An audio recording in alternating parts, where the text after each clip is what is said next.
పరోపకారి పాపన్న కథలు. మితిమీరిన వంచన. ఒకనాడు సుబ్బయ్య అనేవాడు పాపన్న ఇంటికి తన భార్యను, 5గురు పిల్లలను వెంటపెట్టుకొని వచ్చి, అయ్యా పాపన్నగారు, మాకు మీరు తప్ప ఇంకెవరూ సహాయం చేసేవాళ్లు లేరు. నేను ఈ గ్రామంలో పుట్టి పెరిగిన వాణ్ణే. పట్టణానికి పోయి 12 ఏళ్లుగా అక్కడే వ్యాపారం చేసి నష్టపడి అంతా పోగొట్టుకొని అప్పుల పాలై మళ్లీ గ్రామానికి తిరిగి వచ్చేశాను. మీరు కాస్త సహాయపడినట్టయితే ఇక ఇక్కడే ఉండిపోతాను అని ప్రాధేయపడ్డాడు. నా నుంచి ఏం సహాయం కావాలో చెప్పు, సాధ్యమైతే తప్పక చేస్తాను అన్నాడు పాపన్న. ఒకప్పుడు సుబ్బయ్యకు ఆ గ్రామంలో ఒక ఇల్లు, కొంత పొలము ఉండేది. అతని ఇల్లు ఊరి బయట విసిరేసినట్టుగా ఉండేది. అది కాక చాలా పాత ఇల్లు. 12 ఏళ్ల క్రితం సుబ్బయ్య పట్టణానికి పోతూ తన పొలంతో పాటు ఆ ఇల్లు కూడా అమ్మాలని చూశాడు. కానీ దాన్ని ఎవరూ కొనలేదు. ఇప్పుడు ఆ ఇల్లు పూర్తిగా కూలిపోయి నేలమట్టమయ్యింది. ఇంటి స్థలం దిబ్బవేసిపోయింది. దాని నిండా జిల్లెడు మొక్కలు, నాగుజెముళ్ళు, ఇతర మొక్కలు మొలిచాయి.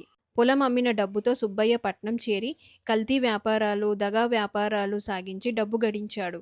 అతను బొత్తిగా సోమరి కావటం చేత బస్తీ జీవితం బాగా నచ్చింది. బస్తీ సుఖాలు బాగా మరిగాడు. పనికిమాలిన స్నేహితాలు చేసి, జిహ్వచాపల్యం పెంచుకొని, పేకాటలు మరిగి, అన్యాయంగా సంపాదించిన డబ్బులు ఎడాపెడా తగలేయసాగాడు. వేడుకలకు, వినోదాలకు దుర్వ్యయం చేయటంలో అతని భార్య అతనికి ఏమీ తీసిపోయేది కాదు. చివరకు ఉన్నదంతా పోగొట్టుకొని అప్పుల పాలై వ్యాపారం దివాలా ఎత్తి సుబ్బయ్య తన గ్రామానికి సకుటుంబంగా తిరిగి వచ్చాడు. పూర్వం తన ఇల్లుండిన స్థలం ఎవరికన్నా 200 రూపాయలకు అమ్మి ఆ డబ్బుతో ఊరి మధ్య ఒక చిన్న పూరికొంప వేసుకొని వీలైతే 2 ఆవులను కొనుక్కొని పాల వ్యాపారం చేస్తూ కాలక్షేపం చెయ్యాలని సుబ్బయ్య ఉద్దేశం. కానీ ఊరి బయట దిబ్బవేసిన ఆ స్థలాన్ని 200 పోసి ఎవరు కొంటారు? కొని ఏం చేసుకుంటారు? ఎవరో సుబ్బయ్యతో, నీకు సహాయం చేయగలవాడు ఈ ఊళ్ళో పాపన్న ఒక్కడే ఉన్నాడు. మిగిలిన వాళ్ళు ఆ స్థలాన్ని ఊరికే ఇచ్చినా తీసుకోరు. అందుచేత పాపన్న దగ్గరికి వెళ్ళి నీ స్థలాన్ని 200కు కొనుక్కొని సహాయపడమని వేడుకుంటే పని జరగవచ్చు అని చెప్పి సలహా ఇచ్చారు. అందుకనే సుబ్బయ్య సకుటుంబంగా వచ్చి పాపన్న దర్శనం చేసుకొని తన కష్టం చెప్పుకున్నాడు. 5గురు బిడ్డలతో నిరాధారంగా నిలబడి ఉన్న సుబ్బయ్యను చూస్తే పాపన్నకు జాలి పుట్టింది. అతని దగ్గర సమయానికి 200 లేవు. అయినా మీనాక్షి నగలు తాకట్టు పెట్టి 200 భర్తీ చేసి క్రయపత్రం రాయించి సుబ్బయ్య స్థలం కొన్నాడు. సుబ్బయ్య ఇల్లు ఏర్పాటు చేసుకునేందుకు 2-3 రోజులు పట్టింది. అంతదాకా పాపన్నే సుబ్బయ్య కుటుంబాన్ని పోషించాడు కూడా. ఇల్లు ఏర్పాటు చేసుకోగా సుబ్బయ్య చేతిలో కొంత డబ్బు మిగిలింది.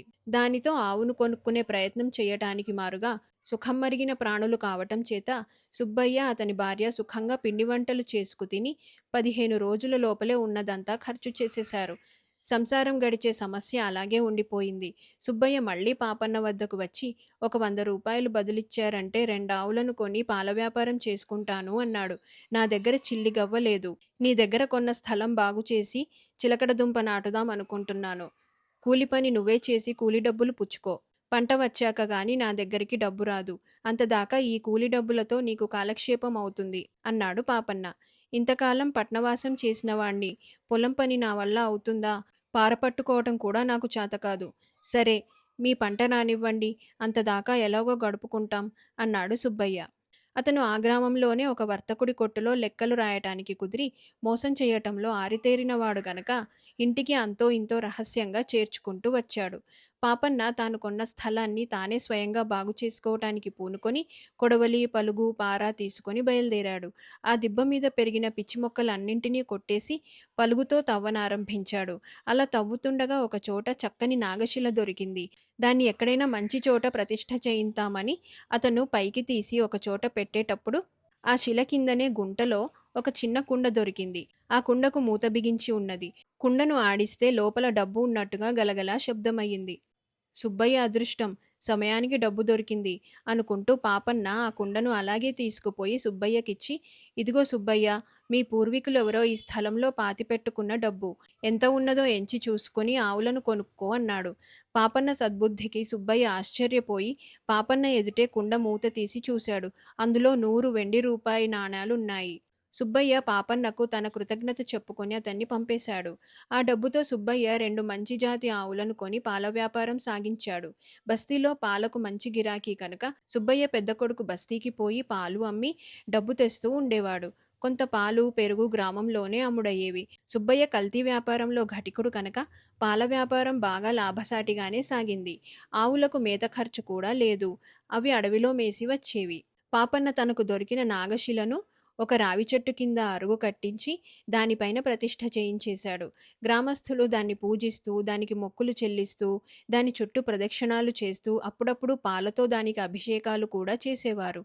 అందుకు కావలసిన పాలు సుబ్బయ్య దగ్గరే కొనేవాళ్ళు. ఒక నాగుల చవితికి పాపన్న తన భార్యను, కొడుకును వెంట పెట్టుకొని నాగనైవేద్యానికి బయలుదేరాడు. మీనాక్షి చలిమిడి ఉండలు, అప్పాలు తీసుకున్నది. పాపన్న కొడుకు లోటాలో పాలు తీసుకున్నాడు. అయితే దారిలో ఆ కుర్రవాడికి ఎదురుదెబ్బ తగిలి పడిపోవటంలో లోటాలో ఉన్న పాలన్నీ నేలపాలయ్యాయి. దారిలోనే సుబ్బయ్య ఉండే ఇల్లు. పాపన్న అక్కడ ఆగి సుబ్బయ్య క్షేమ సమాచారాలు విచారించి, చూడు సుబ్బయ్య, నాగాభిషేకానికి ఇంటి నుంచి తెచ్చుకున్న పాలు కాస్త ఒలికిపోయాయి. కాసిని పాలు ఇయ్యి అన్నాడు. పాలు ఇంటి నుంచి మోసుకురావాలా పాపన్నగారు? ఇక్కడ పాల వ్యాపారం చేస్తూ నేను ఉంటినిగా. నాగాభిషేకానికి అందరూ నా దగ్గరే పాలు కొనుక్కుపోతారు. మీ బోటి వాళ్ళు కొంటేనే కదా నా వ్యాపారం నడిచేది అన్నాడు. సుబ్బయ్య భార్య కాసిని పాలు తెచ్చి లోటాలో పోసింది. అభిషేకం ముగించి ఇంటికి తిరిగిపోయేటప్పుడు మీనాక్షి సుబ్బయ్య భార్యకు ఇన్ని చలిమిడి ఉండలు, అప్పాలు ప్రసాదంగా ఇచ్చింది. ఇది జరిగిన మర్నాడే సుబ్బయ్య ఇంట ఒక ఉపద్రవం జరిగింది. సుబ్బయ్య భార్య రెండావులను పాలు తీసి పెద్ద పాత్రలో పోసేస్తుండగా ఆ పాత్రల నుంచి బుస్సుమంటూ పాము బయటికి వచ్చి ఎటో వెళ్ళిపోయింది. సుబ్బయ్య భార్య హడలిపోయి చావుకేక పెట్టింది. పిల్లలు దడుచుకున్నారు. సుబ్బయ్య దిగాలు పడ్డాడు. ఆ పూట పాలు అవతల పారబోయవలసి వచ్చింది. ఆ సాయంకాలం తిరిగి ఇదే విధంగా జరిగింది. పాము వచ్చి ఆ పాలు పోసే పాత్రలో ఎందుకు పడుకుంటున్నదో ఎవరికీ అర్థం కాలేదు. ఈ సంగతి మాత్రం ఊరంతా పొక్కిపోయింది. అందరూ తలా ఒక రకంగానూ అనుకున్నారు. సుబ్బయ్య పాలలో దారుణంగా నీరు కలపటం చేత దేవుడిలా బుద్ధి చెబుతున్నాడని కొందరన్నారు. ఇంతకాలము ఇలా కాకపోవటానికి కారణమేమిటని మరికొందరు ఆక్షేపించారు. నాగాభిషేకానికి అమ్మే పాలు మరీ అన్యాయం. బొత్తిగా నీళ్లలో పాలు కలుపుతాడు. అందుకే ఇలా అయ్యింది అని మరికొందరన్నారు. సుబ్బయ్య భార్య మటుకు తన భర్తతో, మీరు పాపన్నగారికి పాలు ఇచ్చి డబ్బు పుచ్చుకున్నందున ఇలా జరిగి ఉంటుంది. వెంటనే ఆ డబ్బు ఆయనకు తిరిగి ఇచ్చేయండి అన్నది. సుబ్బయ్య అలాగే చేశాడు. కానీ మర్నాడు కూడా పాలపాత్రలో పాము కనిపించింది. ఏ పూట కాపూట చేతులారా పితికిన పాలు పారబోయటం జరుగుతున్నది.